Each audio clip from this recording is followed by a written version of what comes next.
Do you really believe me, Ethan?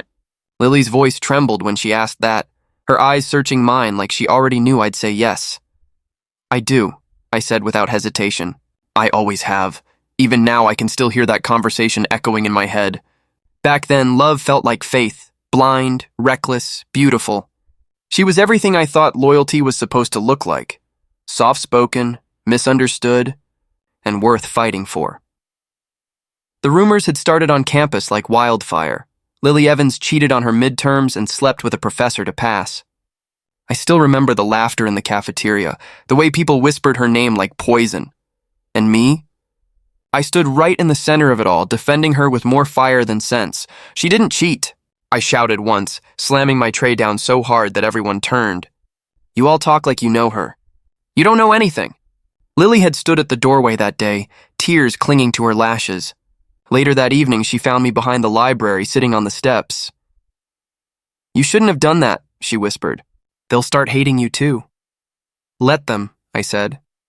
If they hate me for defending you, then maybe I'm finally doing something right. She smiled then, small, shy, but it hit me harder than any confession of love could have. You're crazy, you know that? Maybe, I said, grinning. But at least I'm your crazy. That was the first time she leaned against me, her head resting on my shoulder like it belonged there. I remember the scent of her hair, lavender and rain. For a long time, I thought that moment meant something unbreakable. I wish I'd known how fragile promises can be. I don't understand why you care so much, my friend Lucas told me one night as we walked back to our dorms. Everyone's saying she's trouble, man. She's dragging your name into it. She didn't do it, I said again, firm but tired. And what if she did? She didn't, he sighed. You're too loyal, Ethan. That kind of love hurts in the long run. I remember laughing, pretending his words didn't sting. Then let it hurt. Because at the time, pain didn't scare me. Losing her did. Lily wasn't perfect. She could be sharp with her words, defensive and sometimes secretive. But every time I looked into her eyes, I saw a softness that made me forget every warning. She had this way of speaking, hesitant, careful, as if the world had already judged her guilty, and I was her only chance at innocence. I didn't do anything wrong, she'd whisper, curling her fingers into mine. You believe me, right? Always. That word always was my vow. My downfall, too. When the university held a disciplinary hearing, I sat outside the room for hours, waiting. I remember pacing, my palms sweating, heart pounding every time someone walked out. When she finally appeared, she looked calm, almost numb. They cleared me, she said softly. No evidence. I exhaled so hard I nearly laughed. See? I told you it would be fine, but she didn't smile. She just looked at me and said, It wasn't fair that you had to defend me like that. They were cruel to you because of me. It's fine, I said, brushing it off. I can take it.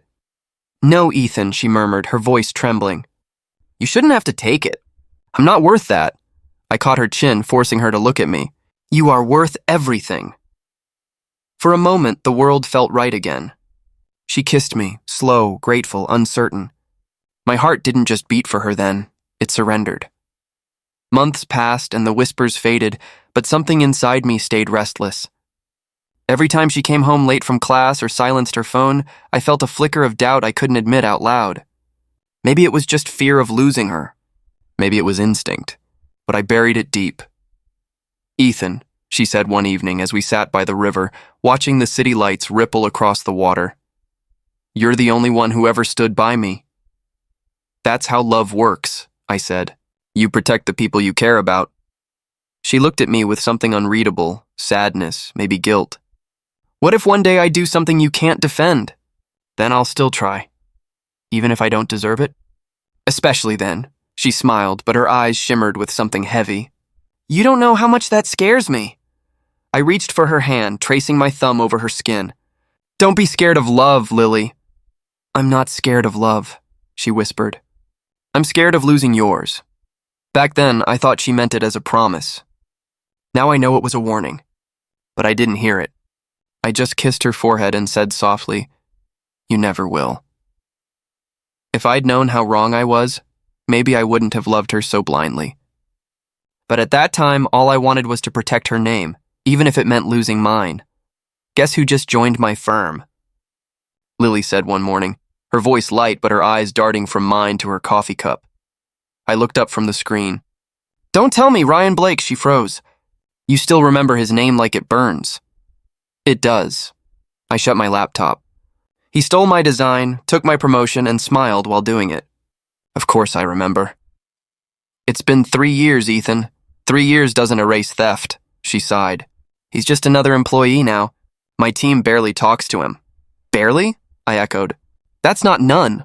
Her hand brushed mine. Don't start imagining things. You know I wouldn't work with him if I had a choice. I wanted to believe her, but the moment she said if I had a choice, something twisted inside me. At work that week, I couldn't focus. Every message from her made me read between lines that weren't there. When she texted late meeting with Ryan's group, my chest tightened before my brain could reason. That Friday, she invited me to her company dinner. Come, she said. Meet everyone. Maybe it'll help. Help what? Help you see there's nothing going on, I laughed dryly. You make it sound like there's something to see. She tilted her head. Ethan, please, I went. Not for her reassurance, but because I didn't trust my thoughts without proof. The restaurant glittered with polite laughter and glasses clinking. Lily looked radiant in a pale blue dress, hair pinned just enough to make breathing optional. Ryan Blake was across the room, charming a circle of executives like a wolf in a suit. When his eyes found mine, that same arrogant smirk crawled across his face. He raised his glass. Ethan Carter, he said, striding over. Man of principle. Been a while. Not long enough, I said, forcing a smile. Lily stepped between us. Ryan, this isn't the time, he chuckled. Relax, Lily. Old friends catching up. I wouldn't call what we had friendship, I said. He leaned closer. Still holding grudges? Thought you'd outgrow that. Still stealing credit? His grin widened. You haven't changed. And you have? Some of us evolve, he said, eyes flicking toward Lily. Some cling to the past. I felt my pulse spike. Stay away from her, Ryan. From my colleague? He said innocently. Can't promise that. Lily's fingers tightened on my arm. Stop it, both of you. He shrugged and walked off, laughing quietly. I turned to her. Tell me he doesn't talk to you like that at work. He jokes, that's all. He knows how to push buttons. He knows exactly which ones. She exhaled, weary. You're jealous. I'm cautious. It feels the same. Maybe because last time I trusted someone near him, I lost everything.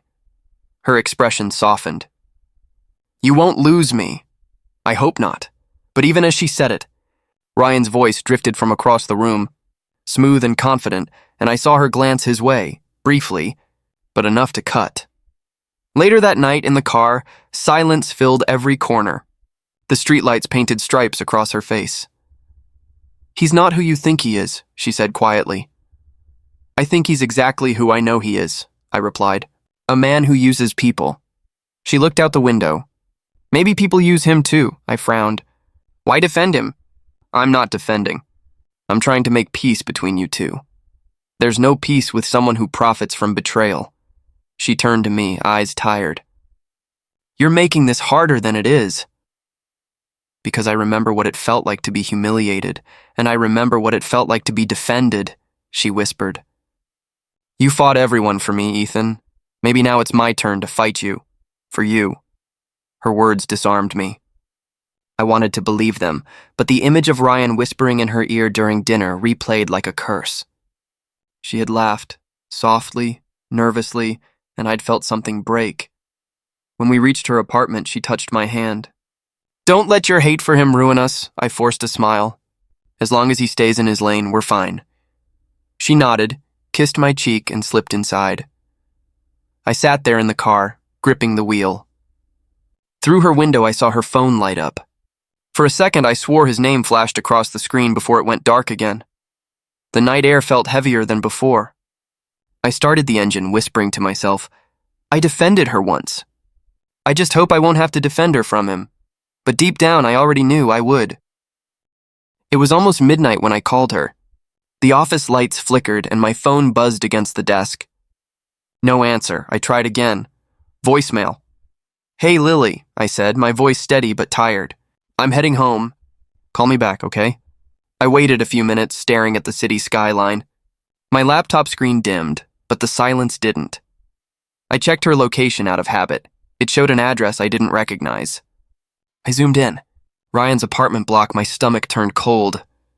No, I muttered. It can't be that, I called again. Still nothing. My chest tightened with each ring. Lucas's voice from our last talk echoed in my mind. You're too loyal, Ethan. Maybe I was. Maybe that's why the truth always caught me off guard. I grabbed my keys and left. The drive felt endless, headlights carving through the empty streets. Every red light asked me the same question. What if you're wrong? When I reached Ryan's street, his car was parked outside. My hands trembled on the steering wheel. I didn't want to be that kind of man, the one who doubts the woman he loves, but the sight of her name on his building's guest list made my breath hitch. 15 minutes passed. Then the door opened. Lily stepped out first. Ryan followed. They were laughing. Quiet, familiar laughter that didn't belong to colleagues. Her hair was loose, slightly tangled, and when Ryan brushed something off her shoulder, she didn't move away. I froze. The sound of my heartbeat drowned out everything. She turned and saw me. Her smile vanished. Ethan? She whispered, walking toward me. I stepped out of the car. Working late? Her eyes darted between me and Ryan. Yes. He needed help with a presentation. Tomorrow's investor pitch. At midnight? She swallowed. He's under pressure. I stayed to make sure everything looked right. Ryan leaned against his car, smirking. She's good with numbers. You should be proud, man. Yeah, I said quietly, my eyes never leaving Lily's. I'm very proud. Don't look at me like that, she said softly. Like what? Like you don't trust me. I'm trying to figure out if I do. Ryan's smirk deepened. Relax, Ethan, don't make this awkward. Go inside, I said to him. He chuckled. You think you can tell me what to do? Ryan, Lily snapped. Please! He raised his hands, mocking surrender. Fine, I'll see you Monday, Lily. He winked at her before leaving. The sound of his engine fading into the distance should have calmed me. It didn't. I faced her again. Why didn't you answer my calls? My phone died, she said quickly. Then charge it. I forgot my charger at work. Then text me from his phone. She hesitated. Ethan, stop interrogating me. I'm just asking. You're accusing. I looked away, forcing air into my lungs. I'm trying to understand why you were with him, alone, this late. I told you. It was work. Do you usually laugh like that during work? Her voice cracked. You followed me here? I was worried. Worried or suspicious? Both, I admitted. Her eyes glistened. I can't believe you'd think I'd cheat on you. I didn't say that. You didn't have to. I wanted to yell, to cry, to believe her. But her perfume mixed with Ryan's cologne still lingered in the air. That scent told a story her mouth refused to. Lily, I whispered, just tell me the truth. Please. I am telling you the truth, she said, voice breaking. We worked late, ordered food, went over slides, that's it. I stared at her trembling hands.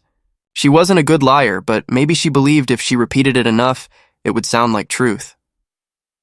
I'm sorry, I said quietly. I didn't mean to make you cry, she wiped her eyes. You always think the worst of me. No, I said. I think the best, and that's my problem. Her lip quivered. So that's it? You're just going to assume? I'm going home, I said. You should too. She reached for my arm. Ethan, don't leave like this. I don't know how else to leave. I swear. Nothing happened. I want to believe that, then do. But her voice lacked conviction, and my silence said everything it needed to. When I got back into my car, I didn't start the engine right away. She stood there on the sidewalk, arms folded, eyes red. For a moment, I thought she'd come closer. She didn't. She just whispered, You don't trust me anymore. And I whispered back, though she couldn't hear me. I want to. God, I want to. The drive home felt endless again. The night swallowed every thought I had. By the time I reached my apartment, I'd convinced myself it was just a misunderstanding. People laugh, people work late, people make mistakes, but not that kind, right? I sat in the dark living room, staring at my phone. No calls, no texts, just silence. I replayed her face, her voice, that hesitation before every answer. Maybe I was overthinking. Maybe I was breaking something that wasn't broken, but somewhere deep inside, a quiet voice whispered the words I didn't want to hear, "She's lying." And for the first time, I didn't have the strength to argue with it. It happened on a quiet morning. My phone buzzed, Sophia. Lily's best friend. I frowned. We hadn't spoken in months. The message preview flashed on my screen. "You looked so happy last night." And a photo. I tapped it before I could think. Lily, in Ryan's arms. On a hotel balcony, she was laughing, her head against his chest. His hand was on her waist, fingers too familiar. My world stopped. I stared until my vision blurred. My hands trembled so hard I nearly dropped the phone. Another message came. "Wait, oh my God, wrong person. Please delete that, Ethan, please." I didn't reply. My chest went hollow. I dialed Lily. She answered on the second ring. "Hey, babe, you're up early." My voice came out low, tight. "Where are you?" "Home," she said quickly. Too quickly. "Why?" "Alone?" A pause. "Of course. Why are you asking?" "Because Sophia just sent me something." The silence on the other end stretched like a blade between us. "What did she send you?" she asked, her voice trembling. "A photo," I said. "You, Ryan, balcony." Her breath caught. "Ethan, it's not what you think." "What do I think, Lily?" "That you're holding your coworker like you hold me?" She whispered something I couldn't catch. "Say it louder." "I'm sorry," she said finally, her voice cracking. "Please just come over." "I can explain." I didn't trust myself to speak. I grabbed my keys anyway. The drive to her apartment blurred past red lights and honking cars. I wasn't sure if I wanted the truth or one last lie I could still believe. She opened the door before I knocked. Her eyes were red. "Ethan," I held up my phone. "When was this taken?" "Last night," she whispered. "With Ryan?" She nodded, barely. "Hotel?" "It was for work. The firm booked a suite for a client dinner. He was drunk and you decided to climb into his arms?" "It wasn't like that." "Then what was it like?" I demanded. She flinched. "He kissed me." I pushed him away. "In the photo, you're laughing." "I was nervous," she said weakly. "I didn't know what to do." "Lily." My voice shook. "Don't lie to me." She broke then. Her shoulders collapsed, tears spilling fast. "I didn't mean for it to happen. I swear I didn't. For what to happen?" She covered her face. "He made me feel seen." I froze. "Seen?" "Yes," she sobbed. "You're always so composed, so perfect, and I just felt invisible next to you." "Ryan noticed things you didn't." I laughed bitterly. "Like how to ruin everything." "Ethan, please," she cried. "It was one night." "A mistake." "One night," I said. "Do you think that makes it easier?" "I was lonely," she whispered. "You were distant. Always working." "I was working for us." "I know, but it felt like you weren't with me anymore." I stared at her. This woman I had defended, trusted, loved without question. "So you found someone who made you feel special?" She nodded helplessly. "I didn't plan it. It just happened." "Accidents don't last long enough for hotel balconies," I said. "They last seconds, not nights." She tried to reach for me. I stepped back. "Don't," I said. "Ethan, please, no." My voice cracked. "You don't get to cry like you're the victim." Her lip trembled. "I wish you could forgive me." I wish I didn't have to. We stood there in silence, surrounded by the ghosts of our laughter and the scent of her perfume, the same one I once said smelled like peace. Now it just smelled like loss. Finally, I spoke. "You know what hurts most?" She looked up, eyes wet. "What?" "I spent months defending you. Everyone warned me and I told them they didn't know you. I swore you'd never do something like this." She sobbed harder. "I didn't want to hurt you. But you did. I love you," she whispered. "No," I said quietly. "You loved how I loved you." She covered her mouth, choking on her breath. "Ethan," I grabbed my coat. "Don't. Where are you going?" "Away. You can't just leave." "Watch me." I walked to the door. My legs felt numb, like the floor was made of glass ready to shatter beneath me. "Ethan, please, talk to me," she begged. "I've talked enough," I said without turning back. "You had your chance to be honest." She took a step forward. "I'll fix this." "You can't fix ashes," I whispered. My hand rested on the doorknob. I looked back one last time, her face, broken, desperate. still beautiful in a way that made everything hurt worse. I protected your name, I said softly, while you destroyed mine. Then I left. The hallway light flickered as I walked away. My chest burned like someone had set my heart on fire and walked off with the match. Outside, the air hit me, cold, sharp, alive. I stood there watching the city lights blur into the night. For the first time, I didn't feel anger. Just emptiness. I got into my car, started the engine, and drove without direction. Just distance. The photo still sat open on my phone. Her smile mocked me, bright against the dark sky. I turned the screen face down. Some truths, I realized, don't need to be seen twice. The days melted together after that night. Morning or evening, it didn't matter. The light through my blinds felt the same, dull, gray, unforgiving. My phone kept buzzing. Calls from work. Messages from friends. I ignored them all. When I finally showed up at the office, Emma was the first to notice. "Ethan," she said softly, standing by my desk. "You look like hell." "Thanks," I muttered. "That's the look I was going for," she frowned. "When's the last time you ate something that didn't come from a vending machine?" "I'm fine." "You're not," she said, crossing her arms. "You've been staring at the same spreadsheet for an hour." "Maybe it's just a fascinating spreadsheet." She sighed and pulled up a chair beside me. "Talk to me, please." "There's nothing to talk about." "Then why do you look like someone buried you alive?" I glanced at her. Her concern was steady, not pitying. That made it worse somehow. "Lily cheated," I said finally. Emma's expression didn't change. "I know," I blinked. "You know?" "People talk, Ethan. Ryan's not exactly subtle. He brought her to the gala last night." My stomach twisted. "He what?" She hesitated. "They were close." "Too close," I laughed once, hollow. "So he's showing her off now. Perfect." "Don't do this to yourself," she said gently. "She made her choice." "Yeah," I said. "And I made mine, to believe in her." Emma leaned forward. "You can't keep torturing yourself." "You didn't cause this, didn't I?" I whispered. "Maybe if I hadn't worked so much, if I'd noticed—" "Stop." Her tone was sharp, cutting through my spiral. "Don't give her your guilt, too." Her words hit me harder than I expected. I looked away, focusing on the blinking cursor on my monitor. She sighed. "Look, I've been where you are. It doesn't end well if you keep feeding it." "I'm not feeding anything," I said. "I'm just remembering." "Then stop remembering." "I can't." She lowered her voice. "Delete her photos. Get rid of everything." "I tried," I said. "But every time I open my phone, she's still there." Her laugh. Her texts. I stopped. My throat tightened. Emma placed a hand on my arm. "You deserve better than someone who used you as a safety net." I stared at her hand, warm against my sleeve. "You sound sure of that." "I am," she said softly. "But you have to believe it too." "I don't know what I believe anymore." She smiled faintly. "Then start by believing you'll survive this." "Survive?" I scoffed.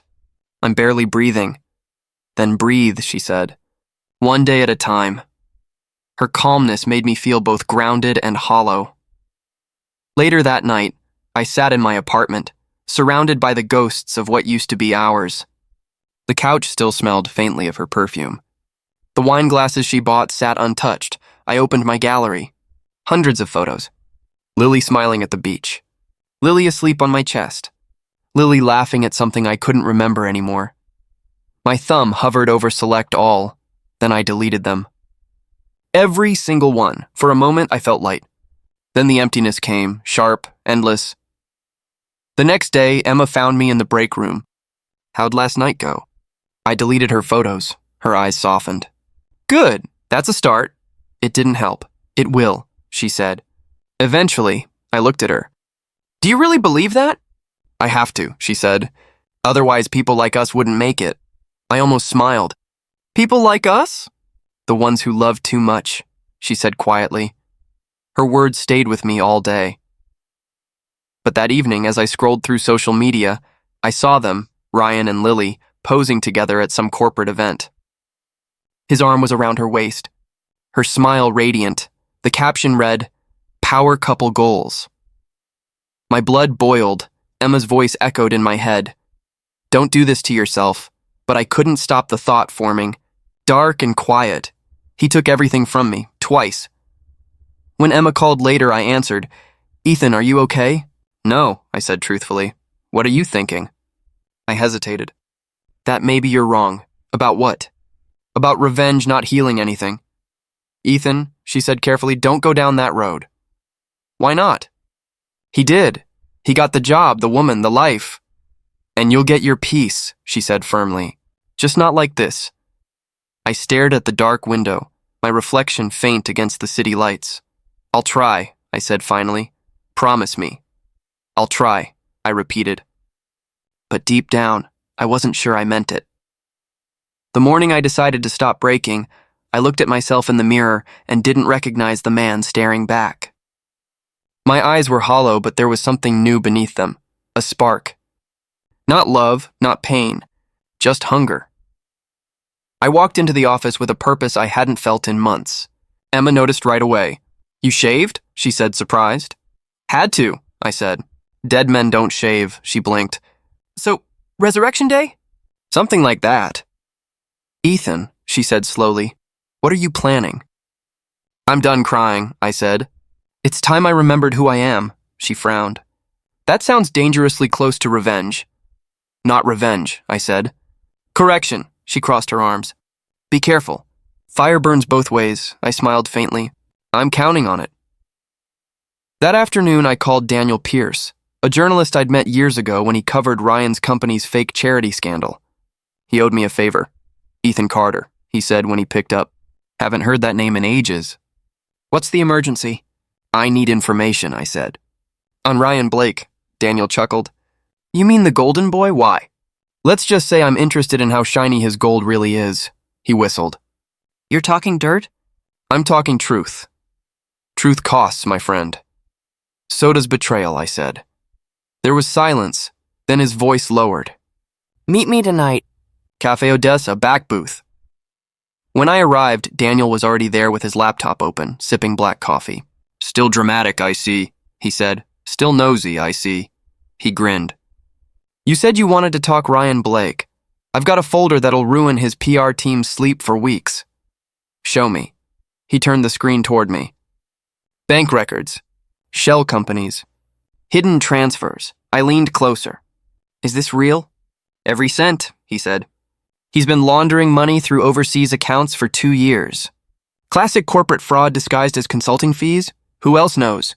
Just me and now you, I sat back. You think I could expose him? Daniel smirked. If you're smart about it. But tell me, Ethan, why are you doing this? For justice or revenge? I hesitated. Does it matter? It always matters, he said quietly. If it's revenge, you'll burn with him. If it's justice, you'll walk away clean. I looked down at the photos of Ryan shaking hands, smiling for cameras, pretending to be a hero. He took everything from me, I said. My promotion, my reputation, my peace. Daniel shrugged. Then take his mask. That night, I went home and started connecting dots. Old emails, project reports, meeting minutes. The patterns began forming a noose, one he'd tied himself. At 2 a.m., Emma called. You're still up? Working! You sound alive again, she said softly. I am, I said. For the first time in months. Ethan, whatever you're doing, don't try to stop me. I'm not. Just promise you'll stay above it. I can't promise that, I said. But I'll try, she sighed. You're dangerous when you sound calm. Maybe calm is what danger looks like after heartbreak. For days, I buried myself in research. Daniel fed me documents. I verified them line by line. Every number told a story, and every story screamed guilt. When I sent the final file to Daniel, he whistled through the phone. You've built a bomb. Then light it, I said. Are you sure? I've never been more sure. He was quiet for a moment. You've changed, Ethan. I had to, I said. Pain doesn't vanish. It evolves. The next morning, headlines broke across every business site. Tech visionary Ryan Blake under investigation for fraud. The news spread like wildfire. Ryan's smiling photos were replaced by ones of him hiding his face from reporters. Emma ran to my office holding her phone. Ethan, did you see this? I nodded slowly. Yeah, was this you? I looked at her and smiled faintly. No, this was Karma, she stared at me. You sound almost proud. I'm not proud, I said. Just free. Does it feel like justice? She asked. It feels like breathing again, she exhaled. So what now? Now, I said, I rebuild. She smiled softly. Without her, I paused. Because of her. Later that night, I walked along the river where Lily and I once watched sunsets. The air was cold, but I didn't shiver. My chest still ached, but it wasn't hollow anymore. I thought about her face when I confronted her, the way her voice trembled. Once that memory would have shattered me. Now it only reminded me what blindness cost. My phone buzzed. Daniel again. You did it, he said. He's finished.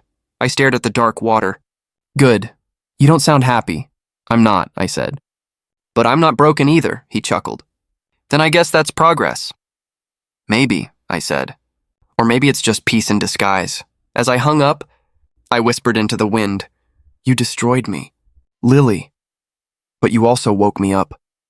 The fire that once burned me alive now lived inside me, steady, warm, untamed. I wasn't chasing revenge anymore. I was chasing something purer, myself. The news alert came early in the morning, my phone vibrating violently on the nightstand. I reached for it half asleep, expecting another meaningless notification. Instead, I saw Ryan Blake's face plastered across every headline, Blake Industries under federal investigation, and beside him, Lily. For a long moment, I just stared. The photo showed her standing beside him outside a courthouse, her eyes red, her hand gripping his arm like she needed something solid to hold on to. I sat up slowly, my chest tightening. So it begins, I whispered. At the office, the whispers were already spreading. Emma approached my desk, her phone still open. Ethan, she said carefully. You've seen it, right? Yeah, she sat down across from me. They're saying she was involved. Assistant Director of Operations, signed some of the fake documents.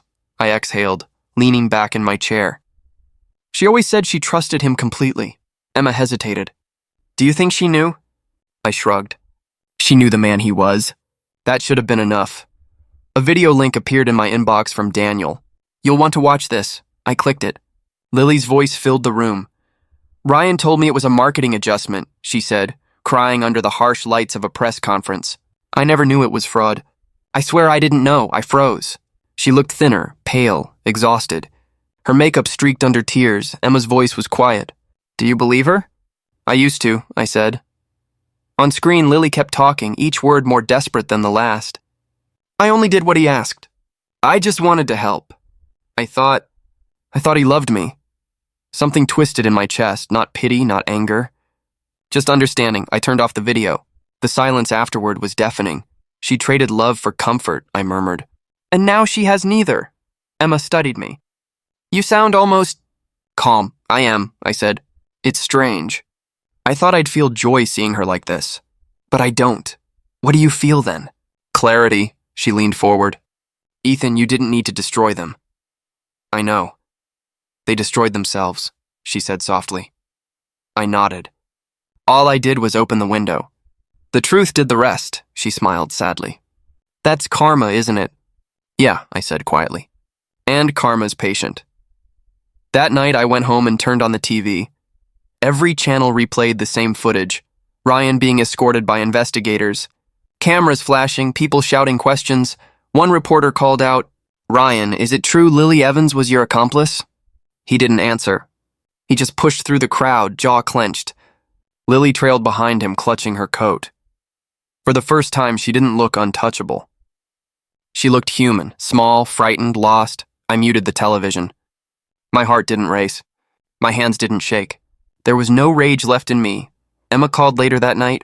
You watching? She asked. Yeah. I almost feel bad for her, she said. Don't, I replied. She made choices, so did he. This is the outcome. Still, Emma said quietly, no one deserves to fall this hard. They do, I said. When they climb by stepping on others, she went silent. Then softly, do you think she regrets it? I think she regrets getting caught, I said. Not leaving me? That's harsh. It's honest, she sighed. So what now? You've got your justice. What do you do with it? I thought for a moment. I live, just like that. Just like that, I said. I wasted too much time being someone's shadow. It's time to walk in my own light. Emma's voice softened. I'm proud of you. I'm not proud, I said. Just free. The next morning, I met Daniel for coffee. He looked smug, like a man watching his favorite plot unfold. Front page everywhere, he said. They're finished. Yeah, he leaned forward. You're not going to rub it in, are you? Maybe send her a told you so? I smiled faintly. No, silence says enough, he laughed. Cold, I like it. It's not cold, I said. It's peace, Daniel raised his cup. To peace, then. To endings, I corrected. When I walked out of the cafe, the morning sun felt warmer than it had in months. People hurried past me, carrying their own lives, their own heartbreaks. I realized I wasn't thinking about Lily or Ryan anymore. I was thinking about tomorrow. Later that day, another news update flashed. Ryan had resigned. Lily's statement followed soon after. I take full responsibility for my part. Her voice trembled through the speakers, but she didn't cry this time. I turned off the TV halfway through. I didn't need to see her punishment. The universe had already done that for me. I stepped outside onto my balcony. The city lights flickered, alive and distant. Once I thought my world ended with her betrayal. Now I saw it clearly, it had only just begun. I whispered to myself, You taught me what blindness costs, Lily, but I can finally see. The wind carried the words away. Soft and certain, somewhere in that silence, I forgave her, not because she deserved it, but because I did. It was a quiet evening, one of those gray ones when the city hums low and the air feels heavy. I was locking up my apartment when I heard a voice behind me. Ethan. I froze. That voice hadn't touched my name in months. I turned slowly. Lily stood at the end of the hallway. She looked smaller somehow, hair unkempt, eyes ringed with exhaustion. The shine that once followed her everywhere was gone. I didn't know where else to go, she said softly. I leaned against the door. You found me anyway, she gave a weak smile. I tried not to. Silence hung between us, thick and uneven. Finally, I asked, Why are you here, Lily? Her voice trembled. Because I made the worst mistake of my life. I stayed quiet. She took a step closer. Ryan's gone, she said. He disappeared after the investigation. Left me with debts, questions, lawyers, nothing else. I folded my arms. Sounds like him. I didn't know what he was doing, Ethan. I swear I didn't. You said that on TV? I replied. Everyone heard, she winced. This isn't about them. This is about us.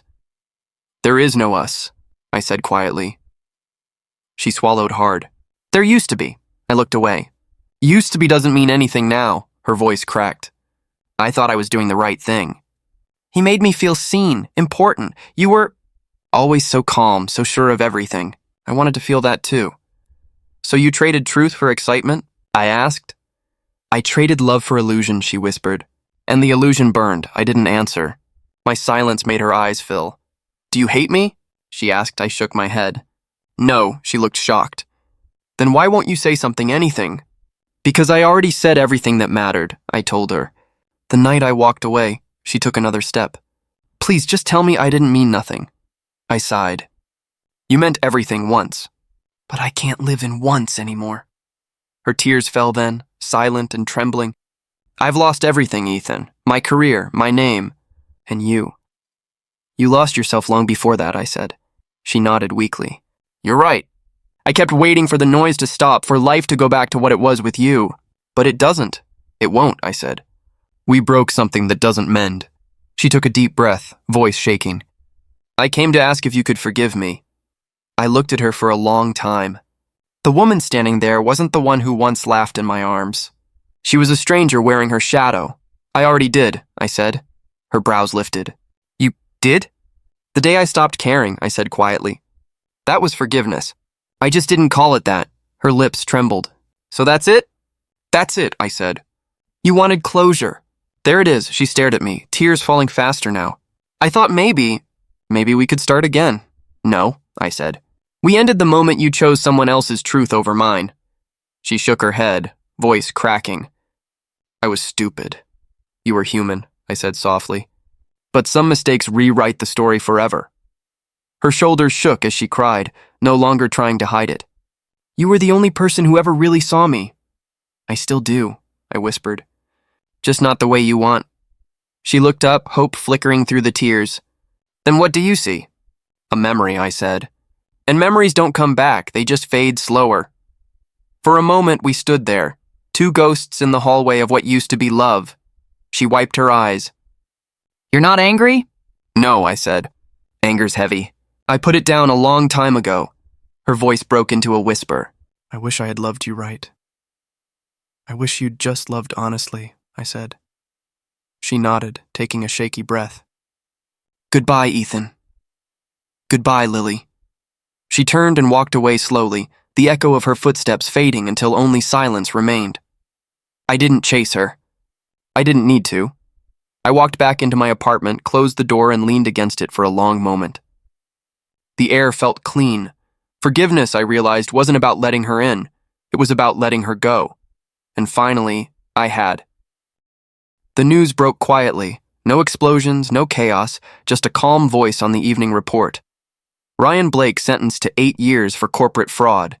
Associates face investigation. I didn't flinch. I just stood there on my balcony, phone in hand, listening to the world deliver its verdict. The night breeze carried a faint chill, brushing past the place where I used to wait for Lily's messages, the balcony where I once stared at my phone, convincing myself her silence meant she was busy, not gone. 8 years, I murmured. Guess karma keeps its own clock. The city lights blinked below like distant memories, bright, indifferent, moving on without permission. A message buzzed on my phone. It was from Daniel. Daniel, it's done. He's in custody. You okay? I typed slowly. Yeah, I think so. Seconds later, he replied, You don't sound sure. I smiled faintly. Maybe that's the point. I don't have to be. I set the phone aside and leaned on the railing, staring at the skyline. Somewhere out there, Lily was gone, moved to another city, maybe another life. Daniel said she'd left a week after Ryan's arrest. No forwarding address. No goodbye. For the first time, I didn't need one. Later that evening, Emma called. You saw the news? She asked. I did, I said. Her voice was gentle. You sound calm. I am, I said. It's strange. I thought I'd feel triumph or anger or something. Instead, quiet, I said. Like the storm finally ran out of rain. Emma exhaled softly. That's peace, Ethan. Feels foreign, I admitted. Then get used to it, she said with a small laugh. You've earned it, I smiled faintly. You think peace is something you earn? I think it's something you choose, she said. And you finally did. Her words lingered long after the call ended. I poured myself a drink, not out of celebration, but ritual. The glass clinked softly against the railing. Below, cars moved like veins of light through the city's heart. It was strange how the same view once felt like a prison. Now it felt like release. The memories came, uninvited but softer than before. Lily's laughter echoing through this balcony, her head resting on my shoulder. Promises we whispered to the stars. They didn't sting anymore, they just existed. Funny, I whispered. I used to wait for her messages here. The wind replied in hushes. I used to think silence was punishment, I said. But maybe it's mercy. The city didn't answer. It didn't need to. I sat down, elbows on my knees, letting the stillness fill the spaces where pain once lived. My phone buzzed again. Another message from Daniel. Daniel, you ever regret not confronting him directly? I stared at the screen for a long time before typing back. No, some wars win themselves. He sent a thumbs up emoji. I laughed quietly to myself. The laughter felt light, real. When I looked up again, I realized the night sky had cleared. The stars weren't bright, but they were enough. I thought about the man I used to be, the one who begged, defended, and bled for love. The man who thought silence meant loss, not peace. He was gone. In his place stood someone quieter, stronger, someone who didn't need closure wrapped in words, because sometimes silence is the answer. I whispered, I forgive you, Lily. The words didn't echo. They didn't need to. Forgiveness wasn't for her. It was for me. I finished my drink and set the glass down, tracing the rim with my finger. The night air felt gentle against my skin. No tension, no ache. Just stillness. Maybe that's how healing sounds. No sound at all. A faint drizzle began to fall, soft and slow. I didn't move inside. I let the drops touch my face, washing away the ghosts of everything I once clung to. I closed my eyes and breathed deeply. The pain was gone. The past was gone. And in its place, silence spoke louder than any apology ever could. When I opened my eyes again, the city shimmered beneath the rain, and for the first time, I didn't feel broken, I felt free. It's been 6 months since the storm passed. 6 months since I learned silence could heal louder than vengeance. The office feels different now. Maybe it's me, Claire, our regional director, calls me into her glass-walled office. Her tone is firm but kind. Ethan, you've been running the new portfolio flawlessly. The board noticed, I blink. Really? She smiles. You earned this. Starting next quarter, you'll be project lead. Congratulations. For a second, I can't speak. Thank you, Claire. I didn't think I'd get here again. You did, she says, eyes steady. Because you stopped fighting ghosts. I chuckle softly. Took me a while to learn that lesson. Most people never do, she replies. When I step out of her office, Emma's waiting near the elevator with 2 coffees. Her smile is brighter than the morning light streaming through the window. So, what did she say? I grin. You're looking at the new project lead. Her eyes widen. No way! She almost spills her coffee. Ethan, that's amazing! I know, I say, laughing. I think I forgot what good news feels like. She hands me a cup. Then start remembering. You deserve this, I take a sip, savoring the warmth. You always know what to say. That's because you finally started listening, she teases. I raise an eyebrow. You saying I didn't before? She shrugs playfully. You used to be half here, half somewhere else. But lately, she pauses, studying my face. You're present. It's nice to see. Guess I stopped chasing ghosts too, I say quietly. Her voice softens. You didn't lose yourself, Ethan. You just misplaced yourself for a while, I smile. And you helped me find him again. Good, she says, blushing slightly, because I like the version that knows how to smile. The day passes in a blur of meetings and laughter. Light things, normal things. I don't check my phone every hour anymore. I don't flinch when someone mentions Lily's name in passing. I just breathe. Later that evening, as the office empties, Emma leans against my desk. Dinner? She asks. I nod. Yeah, but only if you let me pay this time. She grins. Deal. We step out into the cool night air. The city hums with soft traffic and flickering streetlights. She talks about her weekend plans, about painting classes she's thinking of taking. I listen, really listen. Her laughter fills the gaps that used to ache. Halfway through dinner, my phone buzzes. I glance down. A message. From Lily. I hope you're happy now. My hand freezes on the table. Emma notices my expression. You okay?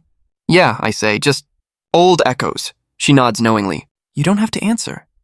I stare at the message for a long time. Then I start typing. I finally am. I hit send. No bitterness. No longing. Just truth. Emma tilts her head. Closure? Maybe, I say. Or maybe just peace. She smiles gently. Peace looks good on you. I laugh quietly. Feels good too.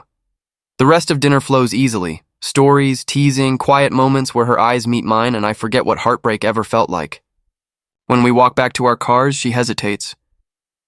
Ethan, she says softly, I know you're still healing, but if someday you're ready, I'd like to be part of whatever comes next.